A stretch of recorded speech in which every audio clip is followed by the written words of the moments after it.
What's up? Welcome in. Sooners on SI post-game podcast coming at you. Not technically live, I guess, but it is 2:05 in the morning, high above Owen Field. I am Ryan Chapman here alongside John Hoover. John, are you still awake? I am certified fresh. Well, I'm glad that you are. I'm not sure anyone else saw it. Randall, you're awake, yes? Barely, but I am here. All right, we just witnessed an awful performance from Oklahoma's offense, 16-12. It is a scoregami, 2 straight scoregamis for the Sooners, but this one was alarming. Let's waste no time. Oklahoma, 2 real scoring drives for the offense, and by 2 real scoring drives, I mean 1 real scoring drive for the offense. A 10-yard drive set up by Houston being unable to handle a punt. Oklahoma then went 8 plays, 81 yards on a second scoring drive. They finished with 249 total yards of offense. John, we talked about it all week. A week ago, Houston got absolutely pantsed by UNLV on their home field. UNLV ran for almost 200 yards. Oklahoma got 249 total yards. This is a disaster 2 weeks in. It's certainly a surprise, wouldn't you say? OU's a 27. The game went off as a 27.5-point favorite. They covered 43 last week against Temple. You thought they might cover pretty easily 27.5 against a team that was at home last week against UNLV and still lost by 20 in their season opener. Week 2, guys, week 2 crept up on a lot of people this week. I think a lot of people were fooled, including probably Oklahoma a little bit. Fooled by what they thought they saw in week 1. They come in, they go have a week of practice. They decide, I think we're okay. We're going to be okay. This is Houston we're playing. And I'm speaking kind of on the generalities for college football as a whole. Oklahoma State found itself down by almost 3 scores early. I mean, just go through the list. Across the country, people were either upset or nearly upset. And that happened here again today. So I think there's something about that where you come in week 1 and you think you're somebody, you think you have your identity, and then you practice all week and you come into week 2 and it's like, nope, that's not us. That what you saw in week 1 was not us, so we're going to have to start all over. Brent Venables told me, he said in the post-game press conference, we're going to have to evaluate some things. What does that mean? How they do things, how they assess things, how they call plays. Probably the whole gamut. Yeah, you look across college football today, Notre Dame was upset by Northern Illinois. Bowling Green pushed Penn State. Oregon needed essentially a walk-off field goal to beat Boise State. So it's been rocky across the country a little bit, but Randall, I think even for Oklahoma, you knew they were replacing 5 offensive line starters, however you want to classify Sexton, who closed the year as a starter, but that was Tyler Guyton's job. Breaking in a first-year quarterback, first year as a starter, Jackson Arnold. Breaking in a new play caller, Seth Luttrell. I get all that, but this group took steps backward from week 1 to week 2 when they got healthier, question mark on the offensive line. Regardless of what anyone's expectations were, I wrote in it's a story that's going to publish at 6 a.m. Oklahoma Sooners on SI.com recapping the offense. By even the most conservative, the most tamped down of timelines or expectations, this offense is way behind. Yeah, it is kind of remarkable that against a team that, like you said, gave up 27 points to UNLV last week, that Oklahoma couldn't even sniff 27 points. Like you mentioned, only 1 real scoring drive. They were constantly behind the sticks. Jackson Arnold was, I don't want to say he was running for his life the whole game, but there was a lot of times where he was getting pressure in the backfield. He didn't look his sharpest. It was really just an all-around offensive, I don't want to say collapse because they never really got it going, but just a poor performance offensively all around from the Sooners. Obviously a few bright spots here and there, but they don't seem to be in rhythm at all right now. The offensive line, as you mentioned, is not getting any push up front. Of course, you're welcoming 2 new starters into the mix this week in Josh Bates and Jake Taylor, guys who are, well, at least Jake Taylor, a guy who's supposed to be in the starting lineup. Bates is in the lineup with Branson Hickman, Troy Everett, and Garen Hatchett out at center. So, we saw what that looked like. I think that you made a great point when you said, is the O-line going to get healthy? You don't improve your health by playing more football games. And so I don't think that it's something that you can count on. And I think that that's really not just on the offensive line, really on this football team as a whole. I mean, we've seen countless receivers go down. Deion Burks went out for a brief moment. Obviously, he came back in the game later. But, I mean, the injuries on this football team are mounting up early in the season. And it's going to be hard to get healthier as you get into the SEC play. So Oklahoma's got to start finding some answers soon, especially with the next two teams coming to town. Yeah, here are your bright spots for Oklahoma's offense. I thought tonight, Javonte Barnes on 12 carries looked explosive. He finished with 40 yards. That was your leading rusher. Jake Roberts had a couple of big catches. End of list. Everything else was, it was a tire fire. I mean, Jake Taylor, the right tackle, who, okay, what was the reason Oklahoma sucked last week? Well, they were waiting on Jake Taylor plus all the stuff at center. He couldn't even make it through the first half. So how is that suddenly supposed to get better and healthier by Tennessee? Who knows? You had Branson Hickman, who was dressed out but didn't really go through like a true full warm-up. Didn't ever really look like he was going to give it a go truly, even though he was dressed out. Garen Hatchett, like you mentioned, he was dressed out, but he didn't have the massive brace on the arm. He was even off to the side. Like if you watch pregame, whatever center is snapping to Jackson Arnold right after they do their stretches in the south end zone, that's the guy who's going to start at center. Hatchett wasn't even in that group. He was off to the side, like not snapping to anybody, so you knew pretty quickly he wasn't going to play. It didn't quite matter, frankly, whether you had Logan Howland at left tackle and Mike Tarquin at right tackle. So, okay, they weren't reshifting the entire offensive line, right? Last week they played musical chairs after Hickman went down. This week it was simple. Taylor came out, move your left tackle to right tackle, put in your backup left tackle. They didn't move the ball then either. It is an absolute just head scratcher how you have an offensive line who cannot move Temple off the ball, cannot move Houston off the ball. I thought that Jackson Arnold a week ago did a really good job moving the pocket, delivering some nice strikes, even when he got planted against Temple. I thought you saw Jackson Arnold that was forcing things tonight against Houston. He put the ball into harm's way a couple of times. One of those got picked. I'll have to watch it back, but I don't know if Deion Burks maybe broke off the route a little bit differently or if it was just a pure underthrow, but he got his first interception of the year. There was another one where he was lucky that the linebacker didn't jump up and catch it for a second interception.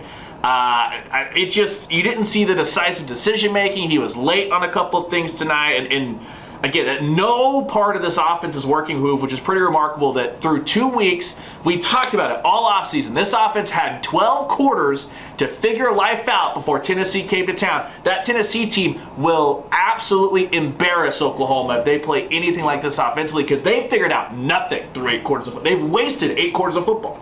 Yeah, so against Temple and against Houston, Oklahoma's offensive line and Jackson Arnold gave up 3 quarterback sacks in each game. What's Tennessee going to do with Pearson, the line that comes in here, arguably the best defensive line in the SEC?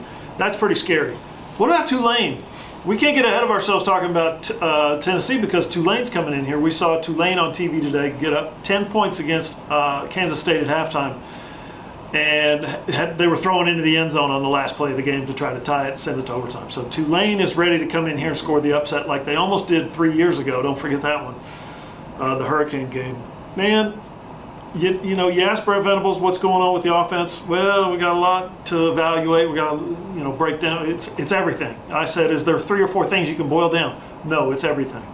I didn't get to hear Jackson talk tonight, but it sounded like Sept Latrell is going back to the film. He doesn't want to make too harsh of an assessment, and that's good coaching. You don't want to, jump off a cliff after a tough performance, and you don't want to have a parade after a good performance.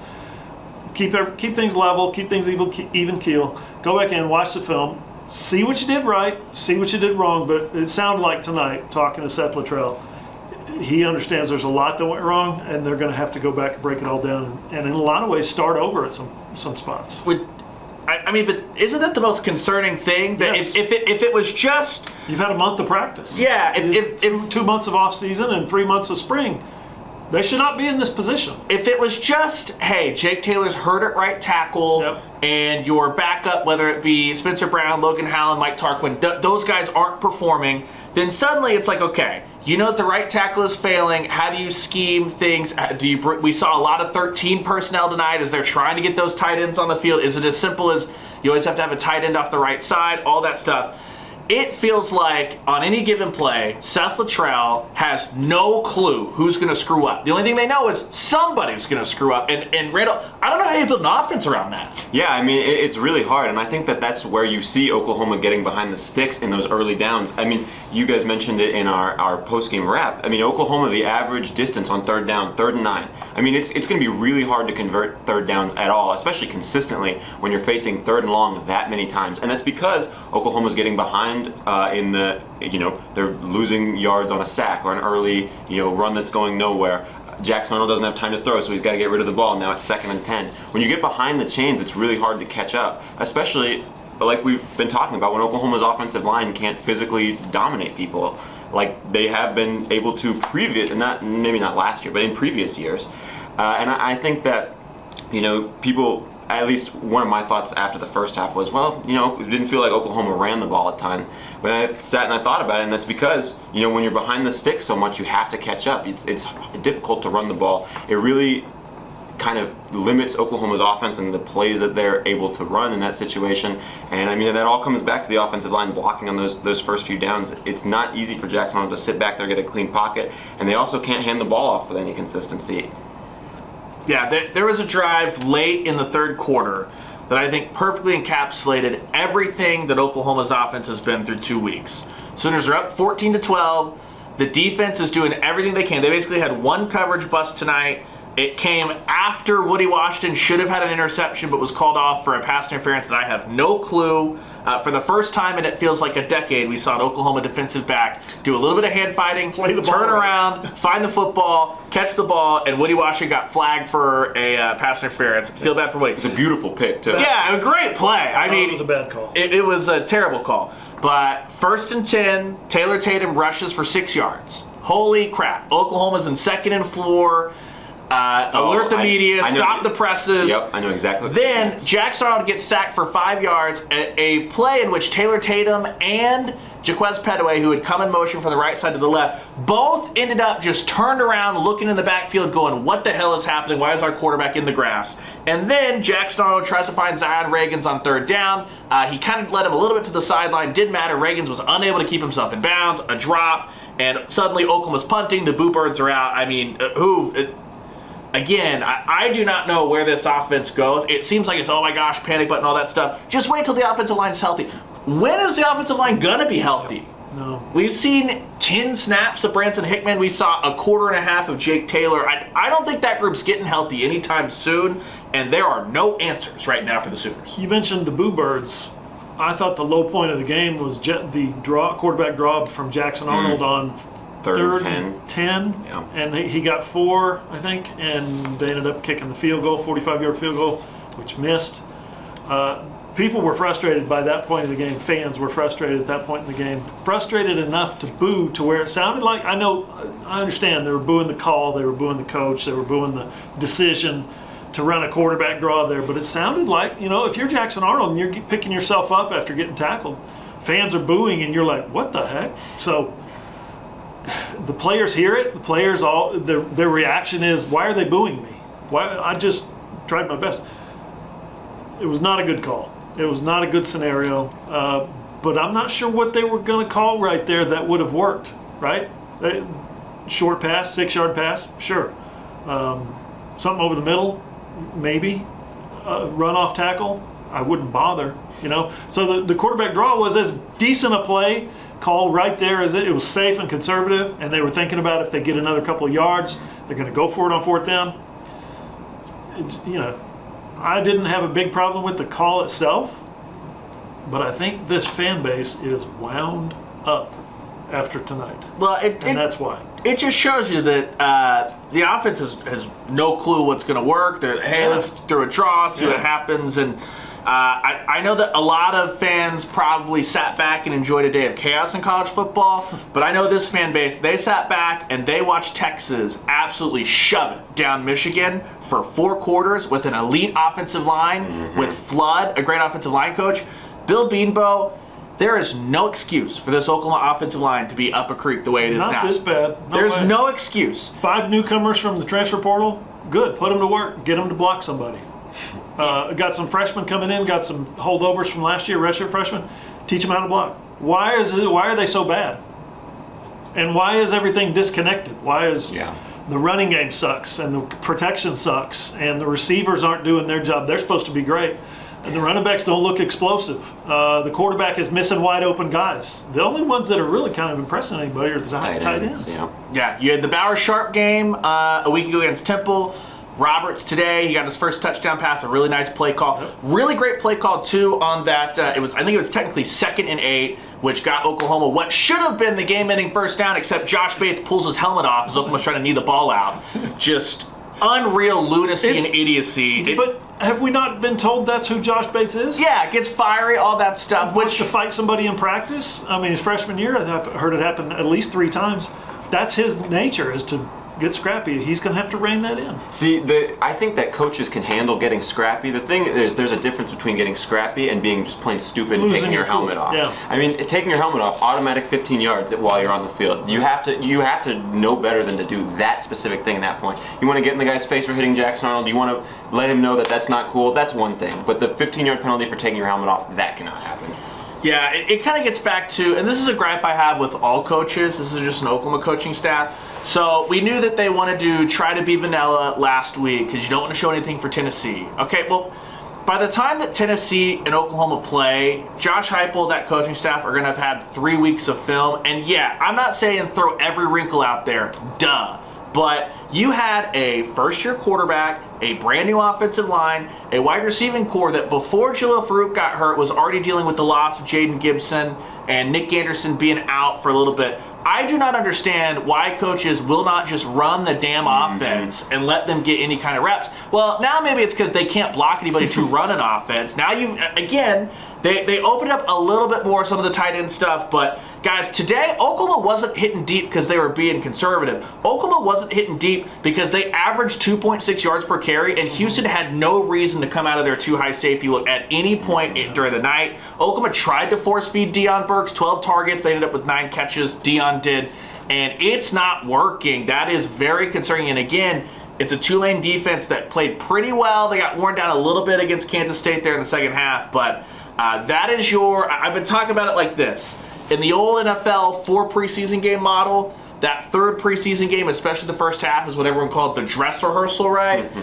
There better not be any hiding of the playbook or anything against Tulane, because Oklahoma has 4 quarters to figure out a lot, and if they don't, like you said, Hoove, don't worry about Tennessee. You got to worry about beating Tulane, because this Houston team is an awful football team. Yeah. You mentioned the 2 high safeties Houston plays, and they stayed back in the 2 high safeties. They didn't need to come up and run support. Keep in mind, too, and this is just what they do, this is just their preference. They run a 3-man front. And Oklahoma averaged 2.6 yards per carry. The offensive line you got to figure something out. And you can't wait until midseason like they've done the last 2 years, or you're going to be 2-4 going into, or 2-3 coming out of Texas. You know, we heard from Brent Venables coming in. I know I feel like I hammer this drum a lot. We heard about Eddie Pierre-Louis. Brent Venables specifically said if he had come in January, he might be starting. At this point, maybe it's time to just put him in there and see what happens. He's so physically talented that, I mean, could he be worse than what they're putting out there? I mean, obviously it's possible, but it might be worth a shot. Again, of course, the coaches know they see more in practice, but from what we've heard, maybe it's time to give some of those younger guys with a lot of potential a shot, because right now what they're doing is not working. Fabechi struggled today at right guard, and Garen Hatchett was injured, didn't play at all, so the backup at right guard was Eugene Brooks, another true freshman. Yep. Might be good to get them all out there at once and see what's up. Well, that's the question, though. Okay, Pierre-Louis, A little dangerous, but where do you want to play? Because I mean, Tarquin and Taylor, I thought were fine at tackle. It seems like Sexton's kind of struggling a little bit at guard. I'd have to go back and watch it. We haven't watched any of the replay or anything like that. So does merely bouncing Sexton back out to tackle, but the right side of the line was not good again. Fabechi, every time it felt like you were looking for a bad play, it seems like he was spinning like a top. But again, I haven't watched the whole thing back. But the real problem, I think, is, well, I don't want to say the real problem. Obviously, the entire offensive line, their cohesion has been a real problem. I mean, but I think the weakest point is the center, and I don't even think that that's much of a question right now. And I don't think OU has an answer at center unless Branson Hickman or Troy Everett gets healthy. And I mean, we don't really know the status of that. So, I mean, with those guys, there's not really a young. I mean, obviously Josh Isosa, but he's not ready like some of those other guys are. So yeah, I mean, I think that is an interesting point. And again, outside of the center, just the cohesion of the unit itself, and again, dealing with injury after injury, that's not going to help. I will say this about Bates. I thought Bates held his own. I didn't think he got blown back very much. It didn't look like he was whiffing or missing assignments, and he was going up against those two guys that they had in the middle. Short, squatty, 6 foot, 300-pound guys. Those are hard dudes to move when they're built like that. He was holding his own. There were times he certainly didn't dominate, but there were times where you just watch him through the binoculars and you're like, he's blocking that guy. He's reaching the second level. He's blocking the linebacker. I thought he did okay. So what you said about the center being the weak point, I thought he did okay today, and they'll be better when they get those other guys back. Troy Everett did not look close today.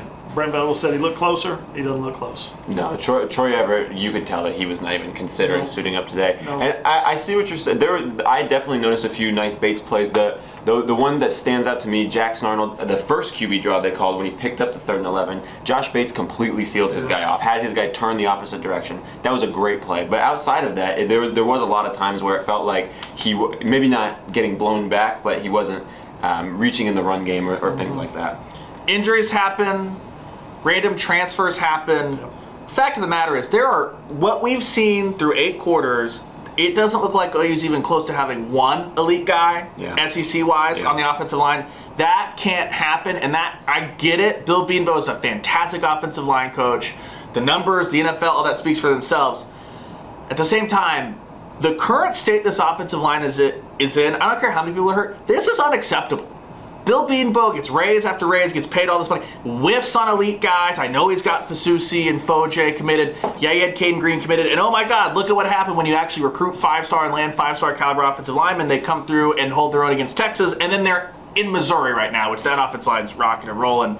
So no credit there for that when you can't hold on to them. This has been, the hard ceiling on this team was always going to be the offensive line, and it has been an unmitigated disaster through 2 games. It's a disaster. What offensive line positive can you take?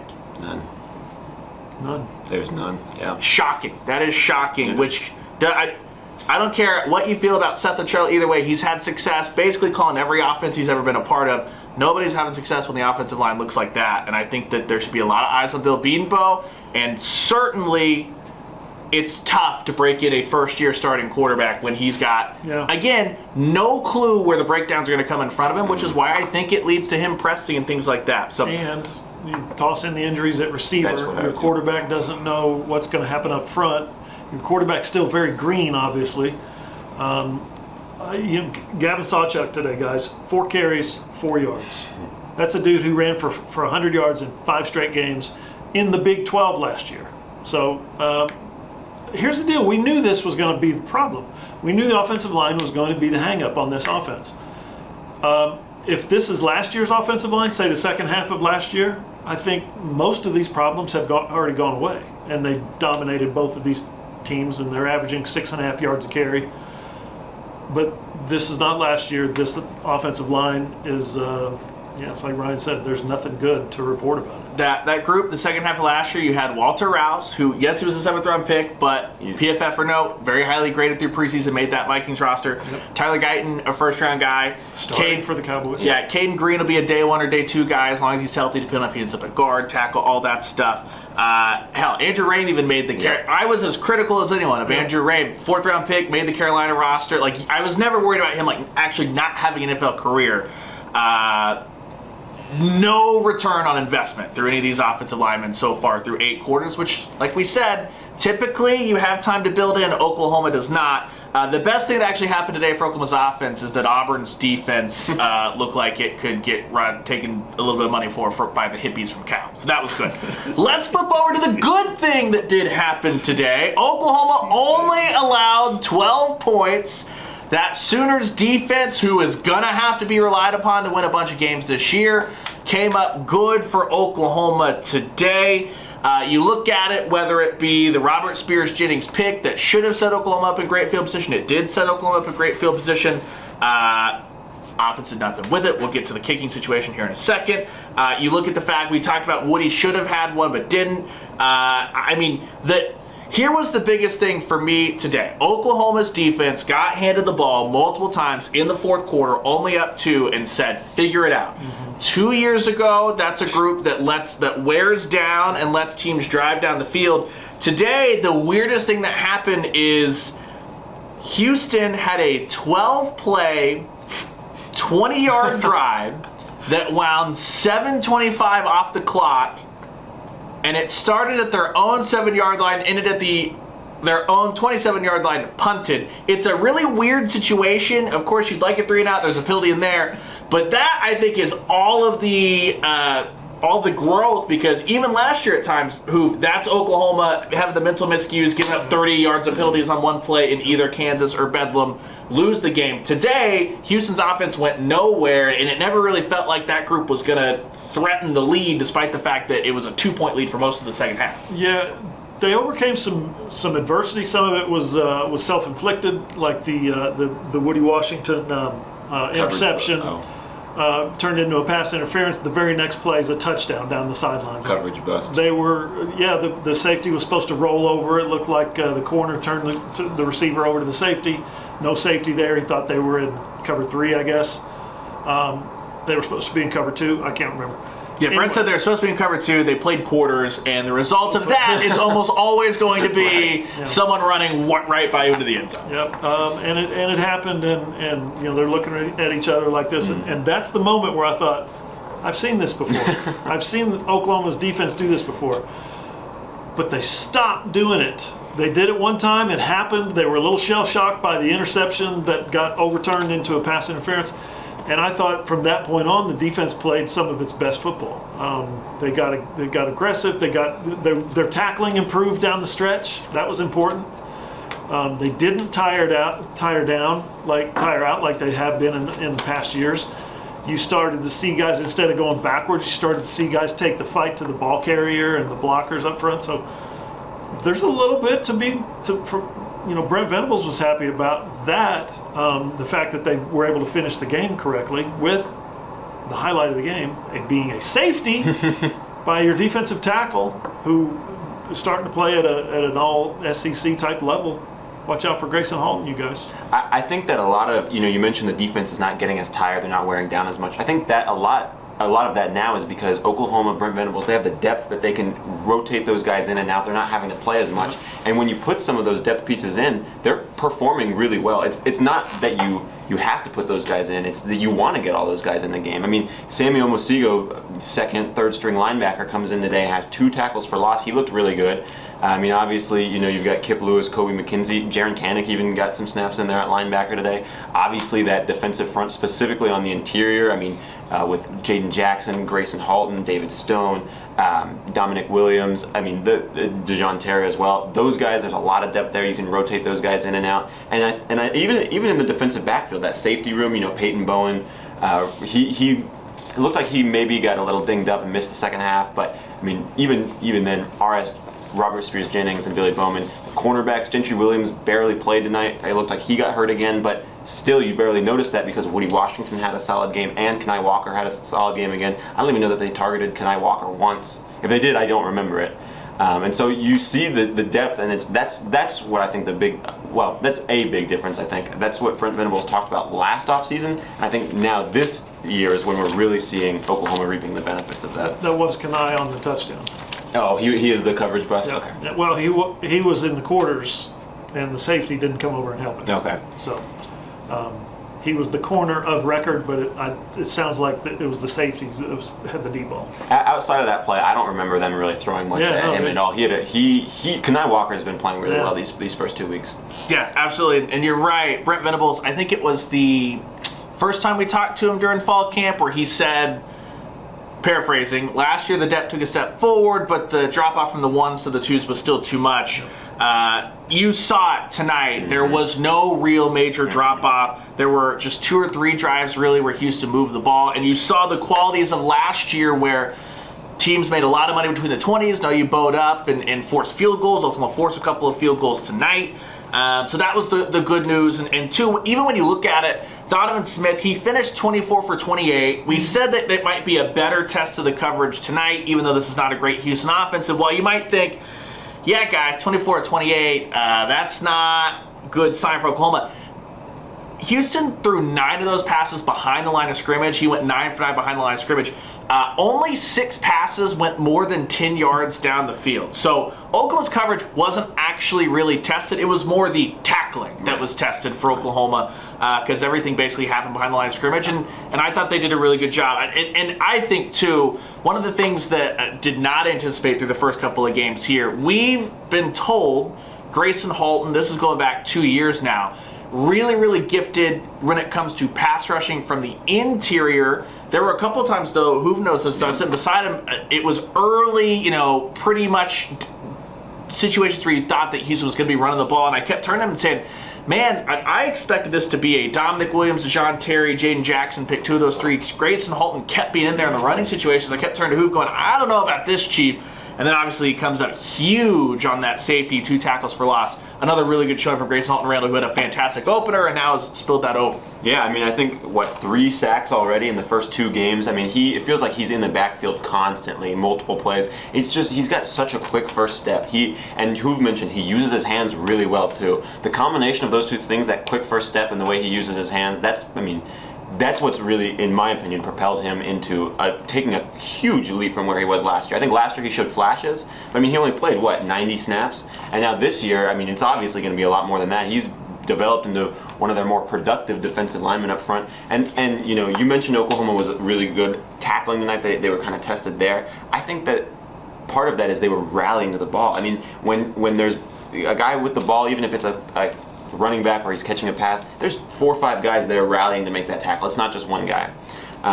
So I wanted to mention that before I forgot. But Grayson Halton, I think that if he continues to play this way, Oklahoma's defensive front, especially on the interior, is going to be one of the best in the SEC, just because of the depth they have and that top end talent. The interior played really well. Still lacking on the defensive ends, I thought. Ethan Downs doing a great job playing the run. I think you've seen that Mason Thomas. We didn't really get to see a ton of him last year to judge that development because of the dueling ankle sprains.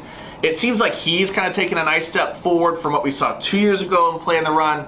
He did get a quarterback hurry, but we're still not really seeing any of those defensive ends take things over. I know that Miguel Chavis mentioned on the Coach's Corner, which runs on Thursdays, I think, that PJ is not fully healthy, a little banged up, which kind of explains, we talked about it on the Sooners on SI pod last Wednesday, that I didn't think, or Thursday, whatever, that I didn't think PJ's looked as explosive. That may have something to do with it there. Caden Woolard hasn't really made a huge impact quite yet, so still to see there. It feels like that's that last little bit for this defense to fully come online, and that's the column I wrote a couple weeks ago, that for this to be an elite unit, it feels like they need a defensive end that you're saying, I don't know how Oklahoma's going to block that, or an opposing team's going to block that up front. Haven't seen that yet, but it has not mattered with as good as Oklahoma's been up the middle. I agree. It doesn't matter because they've been good up the middle. I checked this at halftime, you guys, and the defensive end quartet that Ryan just mentioned, Ethan Downs, Mason Thomas, Caden Woolard, and PJ/Trace Ford. Trace Ford was the 4th one. At halftime, that group had a combined 2 tackles, no tackles for loss, no quarterback pressures, no quarterback hits, no sacks.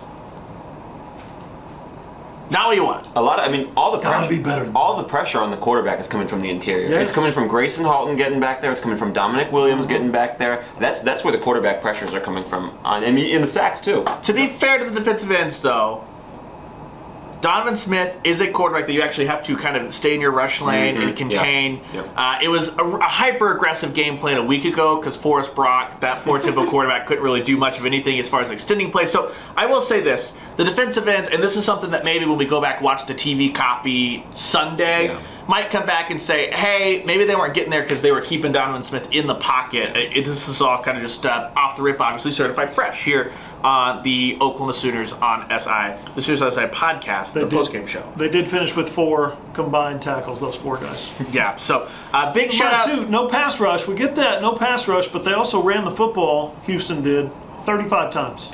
Yeah. This was a game where A year ago, if there was an improvement from this defensive front, I think that Brent Venables would have said the words max protect 2 or 3 times in the postgame press conference. There wasn't any of that. I mean, Donovan Smith was not super comfortable. You had the interior pass rush. And like we mentioned, they did a lot of time running the football and a lot of time trying to throw behind the line of scrimmage because they were trying to keep that clock running. And Houston successfully played the time of possession game. Real quick before we move off the defense, gold star to Danny Stutzman, 15 tackles tonight. 6 of those came on the first drive. He was everywhere, even when it wasn't a tackle situation. He was bringing hat, too. But very important to be able to continue to rotate some of those guys alongside him, which contributes to the depth, like we talked about. So the defense, another great performance. They're going to have to keep being excellent all year because this offense is going to stink as long as the offensive line plays like garbage, which it has through 8 quarters. Let's move over to special teams. All right, here's the juice packs that we're handing out real quick. Luke Elzinga, congratulations. Great job tonight, young man. 5 times inside the 20 out of 8 punts. He averaged 44 yards per kick. That'll play. Shout out to Lewis Carter for recognizing that the Houston return man touched the ball. 1 good punt return from Peyton Bowen. There's the gold stars, gushers for all. Here's the bad. Billy Bowman and Peyton Bowen, though they recovered it, both muffed a punt. It looked like those guys were catching balls falling down all night. It was so bad return-wise that Brent Venables in the postgame even said Billy Bowman looked like a freshman returning kicks. There was a kickoff that Billy Bowman ran straight into a gunner and put OU 10 yards behind the 25. They had just taken a touchback. Tyler Keltner rolls out there and shanks a kick. Just pulled it, 45-yarder. Was never close. Yeah, not good there. The special teams, as good as they were a week ago, and yes, I know, Hoove, that they got a turnover on special teams, but to me, that was more about Houston's return man having a little bit of a brain fart early in the game than anything Oklahoma did. A step back there as well. The ball took a funny bounce and hit him kind of in the hand as he was pulling his hand away. Looked like it might have hit his thumb or something. And Jacoby Johnson runs down there and is like, oh, the ball's trickling down to the goal line. And Jacoby's like, let me see how far I can. Then Lewis Carter comes in and says, that's my ball. Great awareness by him to not quit on the play, to continue. He didn't hear a whistle. He wasn't sure. And Venables made an interesting quote. He said they teach them, especially on special teams when there's such big switches in field position, let the refs figure it out. Let the refs blow their whistle. Let the refs look at it on replay. You go get the ball. Don't worry about what you think you saw or what you thought the dude said or what happened. Go get the football. And Lewis Carter did that and produced a touchdown. Without that touchdown, we're talking about a completely different outcome tonight. I think that was one of, outside of Elzinga being a good punter. Again, he's had a solid. I mean, really, his whole time at OU, he's been solid. I think OU's punt coverage team was good. That might be because you've got some good depth on defense. You've got good young freshmen who can get down the field and make those tackles. And also because Elzinga's got good hang time on some of those punts. I think those two married together gives OU a pretty good punt coverage team. I think you see that, one play, I think it was in the 3rd quarter maybe, Elzinga's punting, and Jaden Hardy and Robert Spears-Jennings hustle down the field. They're able to drag down the return man inside the 5, inside the 10. So I think that was the drive that started at the 7. Yeah, that's the one. So OU's punt coverage team was good. That's a good sign. But like Ryan mentioned, really, really weak in some other areas. You got to figure that out. I mean, it's kind of amazing that in the past 2 years, Oklahoma's had so many punt returners muff the ball. And kickers miss field goals. It's kind of remarkable that they can't find someone to do those 2 things. They're getting better on special teams. They are getting better. I thought tonight was just kind of a weird night. It was one of those, like I said at the top, it was kind of a week 2 type night where just weird stuff happened and the score was weird and the other team was weird. So the game was weird? Yeah, the game was weird, man. It was just, maybe you write it off and just say, let's go back to work week 3. I think you write off maybe some of the special team stuff with Peyton Bowen and Billy Bowman. I'm not writing off any of the offense. Right. I mean, this was basically, Temple is barely an actual FBS football team. Houston is kind of a little bit better, but they're not good. If they play like that, Tulane might shut them out, like literally. If outside of punt coverage stuff, or the muff punt, things like that. If they play like this next week, that Tulane front's gonna look like the '85 Bears. Kind of incredible. To point out, Houston was picked 15th in the Big 12 and lost, like we mentioned, lost their first game 27-7. That one touchdown, by the way, was the backup. Right. With a minute left. At the end of the game. Yep. So. Yeah. I will say this though. Here's the thing that really impressed me about the defense, and it might have spilled over to special teams. This is a defense that's not used to having to win Oklahoma games. I was really curious if in the fourth quarter we'd start to see the defense take some reckless gambles, thinking like, oh, we have to jump this route and get a pick six or something like that to seal that thing up. And they didn't. They just did their job. I wonder how much of the return stuff might have been Billy Bowman and Peyton Bowen thinking, I got to make a big play here to spark the offense, take their eye off the ball. Then instead of making a big play, you're suddenly just worried about fielding the football. Those two guys, I'm much willing to say, well, give them another week. We'll see. It was bad tonight, and it's only pointed out because everything else was so bad offensively. So we'll see that. Anything else that stood out to you, Who, from this one? I'm sure there was. Yeah, I'm sure. It's 2:30 in the morning. I can't remember. Anything else for you, Randall? No. I think we covered it pretty good. Finally, let's do this. Let's bring it back from a couple years ago. Yeah, I got one. Go for it. Grayson Halton. Watch our interview with Grayson Halton. There's a file called Watch Grayson Halton's post-game interview. So there's 2 videos on there. He talks about being a quarterback in 8th grade. He said, I used to be an athlete. He said, I was an athlete up until high school. And I wanted to say, wait a minute, you're not an athlete now? You're not an athlete? Said he caught 9 touchdowns at tight end as a senior? 9 touchdowns is in high school as a tight end. So you put a guy like that, put some weight on him, put him down at defensive tackle, and you can see what's going on. Trust me, he's still an athlete. Yeah. Let's bring back something from a couple years ago. We're going to chop it up. All right. Hoove, give me a letter grade for the defense tonight. I'm going to go with B, straight B, solid B. Solid B for you? What do you give the defense? I'd say B+. I go B-, actually. Too many 6-yard passes and 4-yard passes. Not enough plays going backwards. Houston finished with 318 total yards. Keep in mind, too, Houston won the time of possession battle tonight because all they want to do is hold the ball 35 minutes to 24 minutes, and Oklahoma, 2 of their longest drives were the next to last drive, in which they had to basically punt it away, and then they got the safety, got back, and should have been able to kill it out, and they couldn't. That defense was on the field a ton with all the pressure in the world. I think that group an A-. I think that they actually played really, really well. You'd like to see a couple more sacks, but again, when Houston's throwing 9 balls behind the line of scrimmage, you're not going to get sacks. It was basically just height, get it out, go. I bet Brett Venables wouldn't give him an A-. I bet he wouldn't, but I think he's doing some other stuff. What do you give the offense tonight? Because I give them an F. I'd flat out an F. I'd go with an F. They failed tonight. I would also go with an F, especially given the context of what UNLV did to Houston last week. As Brent said tonight, a gift-wrapped touchdown to start the game. Yep. They go 3 and out, punt the ball down there, guy doesn't gather it up, bounces off his hand, they get 7 free points. If that sequence doesn't happen, they don't score that touchdown, they lose this game, guys. I don't mean this to sound mean, but Oklahoma is undoubtedly a more talented team than UNLV, who put up 27 against Houston last week. So Oklahoma has more talent than UNLV. And Houston, definitely. They should be able to put up more than UNLV did against Houston. They simply couldn't. F. They put together one 81-play drive. 81-yard drive. Yeah, 81-yard drive. 8-play, 81-yard drive against one of the worst defenses they'll play this year. Yep. Not good for week 2. And week 3, you got Tulane coming to town. Tulane, not Willie Fritz's Tulane. Willie Fritz's Houston. But Summerall's Tulane gave K-State a hell of a fight today. Not good news. A lot to get better. And that's what Brent Venables, Seth Luttrell, Jack Arnold, everybody said in the postgame. So be sure you're headed to OklahomaSoonersOnSI.com. That's where all the videos are, as well as Hoover's YouTube page, John Hoover Media on YouTube, all those postgame interviews, all of our postgame coverage at 6 a.m. Sunday, bright and early. My story on the offense is coming out. There'll be the PFF review. We'll have the film review some point on Sunday. We'll have the Grayson Halton story some point on Sunday. Oklahoma will still be ranked somewhere in the polls. They'll actually probably move up despite this performance with all the upsets that happened, / Michigan just getting curb stomped.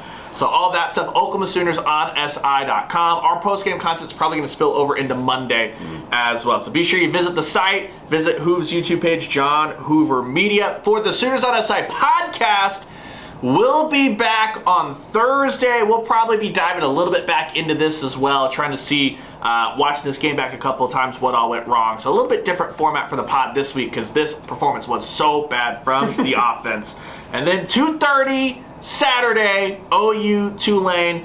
comes into town. Oklahoma facing a former SEC team to prepare for the real SEC team, Tennessee, who might just kick the Sooners' ass if they play like this. So we shall see. And a former Sooner. Yeah, former Mario Sooner, Williams. Mario Williams, all that stuff. Mario Williams, well, the defense was fine. If Mario Williams was, Oklahoma could use Mario Williams right now. Maybe Yeah, they of get course. him to transfer. Yes, We they- shall see. So much more to come. I'm sure it'll be an interesting week, as always, on the OU Beat. We'll talk to the players on Monday night, Brent Venables on Tuesday afternoon. Oklahoma Sooners on SI.com is the spot for all of that. But for John Hoover, for Randall Sweet, I'm Ryan Chapman, and on the Sooners and SI podcast, we'll talk to you again next Thursday. Peace.